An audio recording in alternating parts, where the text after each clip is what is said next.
Okay, I want to just preempt everything I'm saying is I am personally and politically absolutely committed to public funding for the film industry and for arts and culture generally. And I would say I'm one of the most vocal, I'm not the only one, there's many others, every single year in arguing that we should put more into film, into arts, into culture. And I'll do it again this year.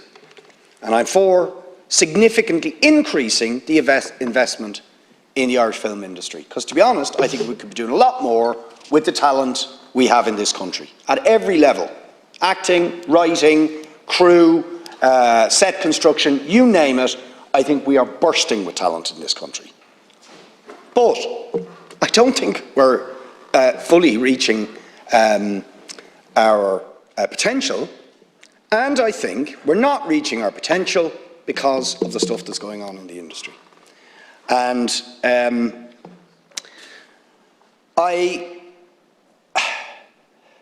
if you take the film industry, I mean, there's many, many people who go into putting it together, right? But let's start with the actors and the performers and the writers, okay, who are represented by equity. It's a pretty important group, I think, most people would accept in terms of the production of film. I honestly ask the officials to read what they said about Section 481 in their submission. I'll just read a few lines. The exclusion of new and emerging independent producers and the concentration of industry power within a small number of players working against a competitive and innovative sector. Potential abuse of the tax credit through a range of practices, including internal pricing and artificially depressed income strategies. The flaunting of national and international copyright legislation, creating an absurd situation where one arm of government is supporting organisations in breach of the state's own legislation. Now, that's equity, right? And that's serious. Now, you don't have to accept that they are correct. But my God, do you and all of us have a responsibility to investigate it? I mean, seriously. And if that wasn't true before this week, it is seriously true after RTE. Seriously true. Okay? Because think, what is the thing that has generated the anger about RTE? Huge amounts of public money, creative accounting. That was a phrase, by the way, also used by Equity. They said the most creative thing in the Irish film industry is the accountancy practices. That's what they said. And we've seen creative practicing in RTE. Look at the fury. And I'm honestly asking the officials in the government to think about RTE and then just think, if this is happening, and I'm not asking you to accept it is happening, but if it is happening, we have a responsibility to find out. Because I'll tell you, it's going to blow up in all of our faces if it is. If it is. If we were asked again and again and again to investigate, and we didn't get to the bottom of it with independent, objective, forensic assessment of the claims and counterclaims. And of course there are claims and counterclaims. And let's make it absolutely clear, because I've heard this thing about, oh, the forum can't turn into an industrial relations, blah, blah, blah, therefore we don't have a forum. Right? I've heard that. Let me absolutely make it clear. Even the people who are saying they're being blackballed said today, we will deal with our own cases individually. We don't want the forum for that. We want the forum to deal with the systemic problems. That's what they said. They are dealing with their cases, but I'll tell you just to be informed, because everybody who gets Section 481 has to sign this declaration. Okay? Now, some of those cases, just to let you know, because you should be aware of this stuff, were taken to the WRC. The recipients of Section 481 came in and said, I don't employ that person. The DAC did.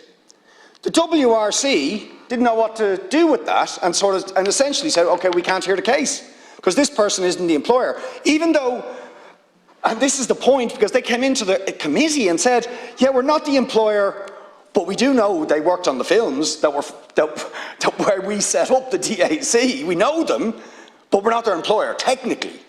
Now, in in those cases, and this is going to go back to the WRC, and seriously you should know this, they went to the High Court recently. They went to the High Court with this case, and the High Court judge has quashed the WRC ruling on those cases because they said they didn't get a fair hearing. Because they didn't, because the case was thrown out because SPI, Screen Producers Ireland, came in representing the film producer company and said, this person's not an employer of ours, an employee of ours. And it was confirmed then by the representatives in SPI, because I asked them the question about the fixed term workers, and you've quoted the legislation there. I said, can you produce one worker who has gained a contract of indefinite duration in the entire film industry funded by Section 481? And he said it's not possible. Because there is no such person. They don't exist.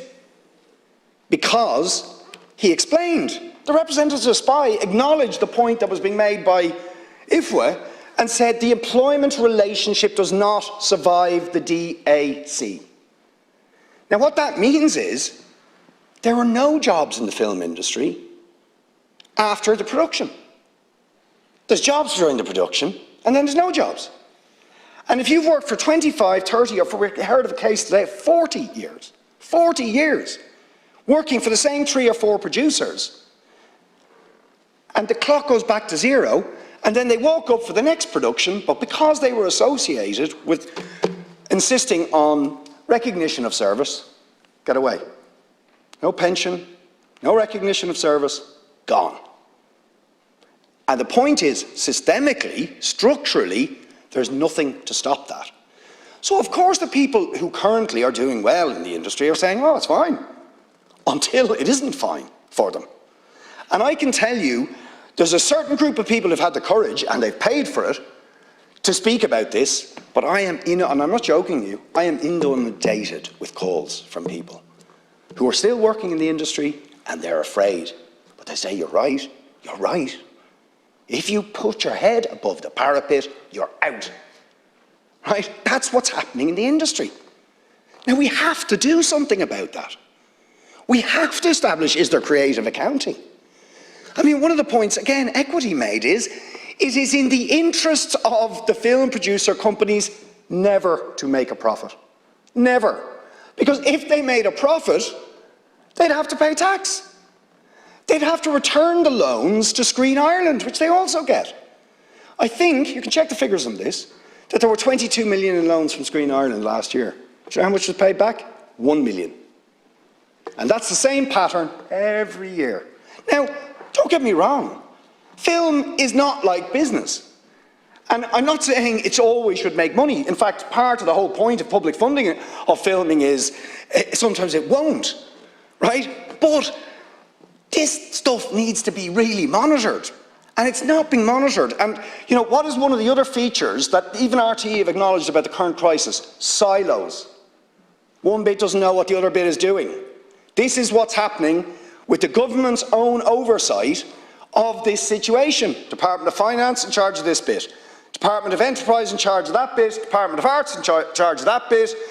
You go to one bit, no, that's their business, this bit. It's not integrated. Right? So this is why we need the forum, and we need a governance structure to get to the bottom of this, because this is, if you add up all of the stuff, this is about 150 to 160 million euro a year. It's a lot of money. Right? And we have these allegations, serious allegations about copyright directives, and all of this could be invalidated if it's found that we're breaching the state aid rules. I mean, these are serious, serious allegations. Right, so I am appealing to the government. You don't have to accept everything we're saying, or all the allegations, the counterclaims, the pros and the cons. Please, please, please look under the bonnet before we have an RTE-style situation exploding in our faces, and get to the bottom of it in a fair, honest, independent and objective way that cuts across the silos and makes sure it isn't the case, and sadly I think it is the case. There's a small group at the top doing very well out of this. There's a few people who are in with those people, and fair enough, it's good for them. And then there's a load of other people who are terrified to say anything because they won't work again if they do. That is not a good basis to develop the Irish film industry, you know, to what it could be, to the huge potential that exists for the Irish film industry. And just very lastly, sorry, I want to say on the owning stuff, we don't own anything. We own nothing. We used to own Ardmore Studios. We don't even own that anymore. Right? We used to own it. And most of the film companies don't own anything either, even though we've given them a lot of money to buy equipment. Where does the equipment go?